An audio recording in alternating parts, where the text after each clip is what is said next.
Previously, Baba would not allow night watchman inside the room. He would, when he would need someone, he would clap, and then the night watchman would go inside his room. But since second accident in 1957, he would allow the night watchman inside the room, and of course the night watchman would observe everything at that time. Everything, because he would be inside the room and I was one of the night watchmen there.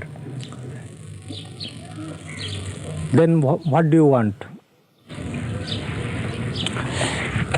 In the year 1956, Baba was in Satara and I would keep watch near him. But at that time, Baba would not allow night watchmen inside the room and I would sit outside the room. So when I went to him one night, he asked me not to make any noise, not to move, and sit quietly. And then he asked me to just go outside and sit there. So I was following Baba's order. After 2 years, of course, I felt tired. And I was also hearing Baba snoring. He was sleeping at that time. So I tried my best not to make any noise, and very slowly I started moving my leg. There was no noise. I was outside the room. The door was closed. And as soon as I started moving my leg very slowly, of course, without any noise, Baba clapped. And I went inside the room. Then Baba asked, "Why did you move?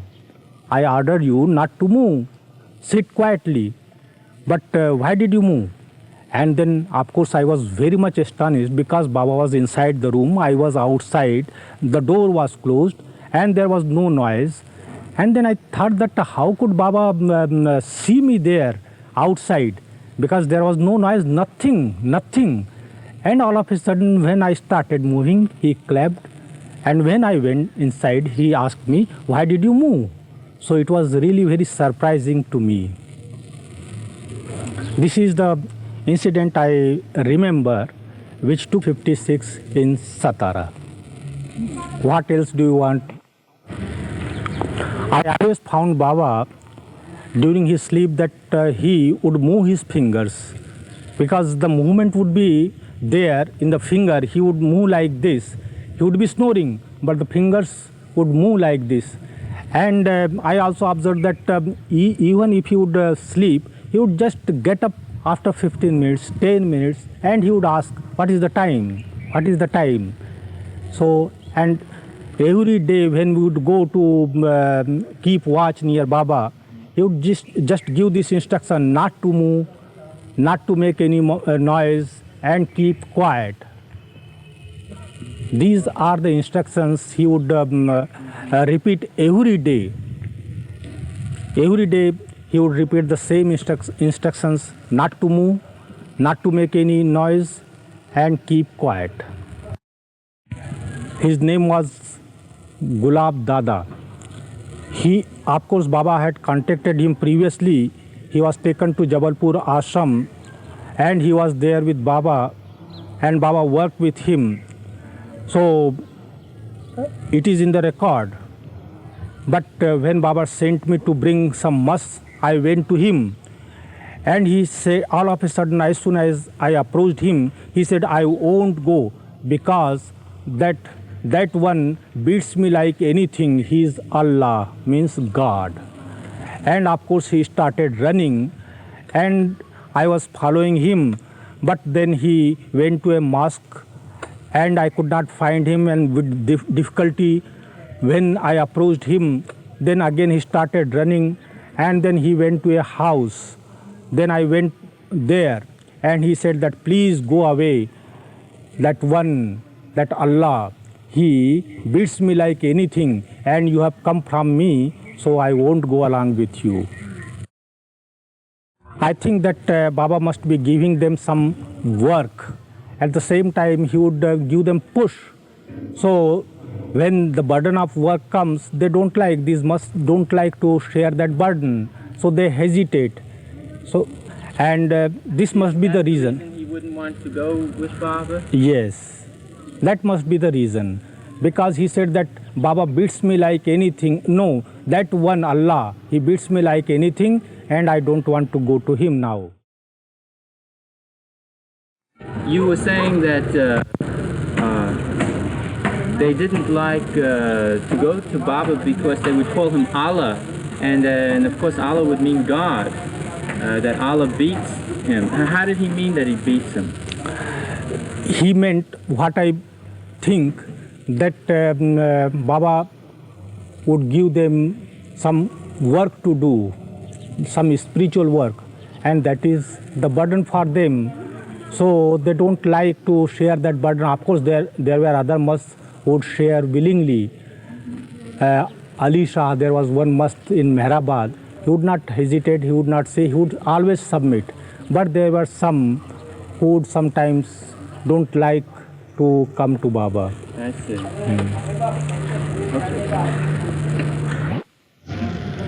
Yes, when Baba would go for must trip, day and night continuously, he would contact one must, and then he would go to another place, he would contact another must, and in this way, sometimes he would go in car, sometimes he had to walk, sometimes, he would go in bullock cart. In this way, this journey, of course, was very, very tiresome.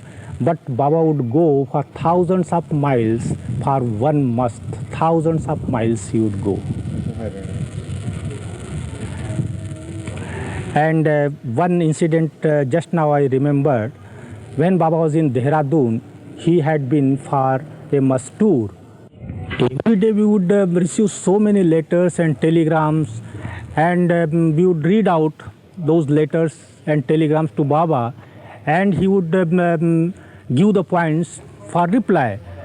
Previously, in the beginning, of course, Baba would listen to every letter, and he would, of course, sometimes he would dictate replies, sometimes he would give points, and sometimes he would listen to the replies we would write. But sometimes he would not listen to the replies, and he would ask, just write like this, the points given by him. When there were some important letters, of course he would ask that when you write the replies, then they should be read out to him again, and then he would listen and approve, and then the letters would be sent to the particular persons. Yes, there is one girl here at Ahmednagar, her name is Dhan. She would always write funny letters in order to make Baba laugh. She would just write comic things, funny things, so that Baba may laugh.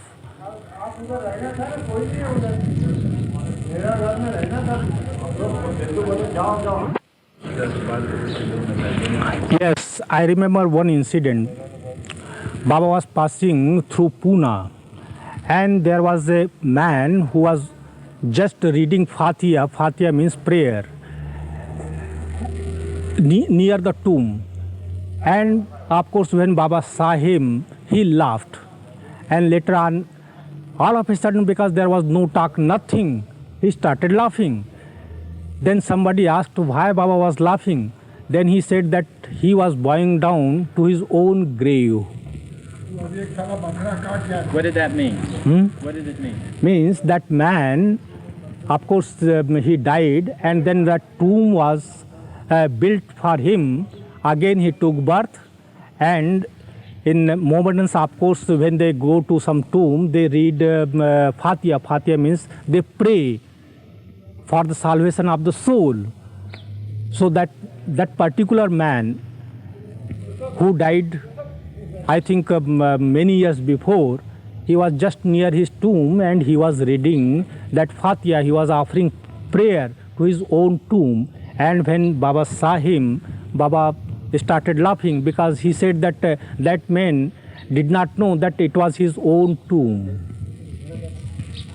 Yes, Baba came to me in Nagpur when I was studying there in the college.